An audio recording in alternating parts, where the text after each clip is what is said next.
என் அன்பான தமிழக வாக்காளர் பெருமக்களே, அனைவருக்கும் இனிய வணக்கத்தை தெரிவித்துக் கொள்கிறேன். புரட்சி தமிழர் அண்ணன் எடப்பாடியார் அவர்கள் முதல்வராவதை எந்த சக்தியாலும் தடுக்க முடியாது. புரட்சி தமிழர் அவர்களின் இந்த டெல்லி பயணம் பார்த்தீங்க அப்படின்னா, திமுக தலைவர் அவர்களுக்கும் திமுக ஐடி விங்குக்கும் நடுநிலை தவறாத நேர்மை தவறாத ஊடகங்களுக்கு மிகுந்த வருத்தத்தை ஏற்படுத்தியுள்ளது. அவர் என்ன டெல்லிக்கு உங்கள் தானை தலைவரை போல தனது குடும்ப உறுப்பினர்களுக்கு மந்திரி பதவி வாங்கவா சென்றார்?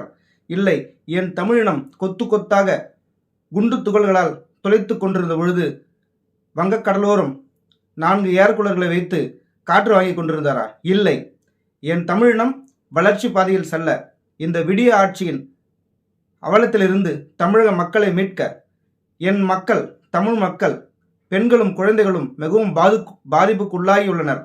அவர்களை மீட்க இந்த தமிழகத்தை வளர்ச்சி பாதையில் கொண்டு செல்ல அவர் முதல்வரானால்தான் இதற்கெல்லாம் தீர்வு கிடைக்கும் என்ற ஒற்றை நோக்கோடு மிகவும் பலமான கூட்டணி அமைத்து அந்த கூட்டணியில் பலமான வியூகம் வகித்து ஒன்றிணைந்து வெற்றியடைவதற்கான அத்தனை வியூகங்களையும் வகுத்து வருகிறார்கள். அதை ஏற்றுக்கொள்ள முடியாத ஊடகங்களும் திமுகவினரும் என்னவோ இன்றுதான் அவர் டெல்லி போனது போலவும் இவர்கள் எந்த வீட்டிலும் தேவடு காப்பது போல் இல்லாமல் இன்றுதான் புரட்சி தமிழர்கள் செல்வது போலவும் வெறும் மாபெரும் பிம்பத்தை உருவாக்கி கொண்டு வருகின்றனர். இதுக்கு முன்னாடி அவங்க திமுக தலைவர்லாம் இன்று வரை திமுக காங்கிரஸ் கூட்டணி அமைந்ததற்கு திரு ராகுல் காந்தி அவர்கள் ஒரே ஒரு வாழ்த்து செய்தி கூட சொல்லவே இல்லை. ட்விட்டர் போன்ற சமூக இணையதளத்தில் பார்த்தீங்க அப்படின்னா அன்ஃபாலோ செய்திருக்கிறாப்புல. இதை பற்றி எந்த ஊடகமும் விவாதிக்காது.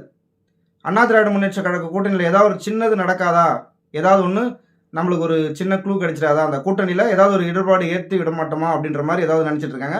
ஒரு காலம் நடக்காது. மிகவும் ஒற்றுமையாக இந்த கூட்டணி செயல்பட்டு கொண்டிருக்கிறது. இந்த கூட்டணி மாபெரும் வெற்றி பெற்று புரட்சி தமிழர் அண்ணன் எடப்பாடியார் முதலாவது எந்த சக்தியாலும் தடுக்கவே முடியாது. உங்களுக்கு ஆழ்ந்த அனுதாபங்கள். தமிழகத்தை மீட்போம், மக்களை காப்போம். நன்றி.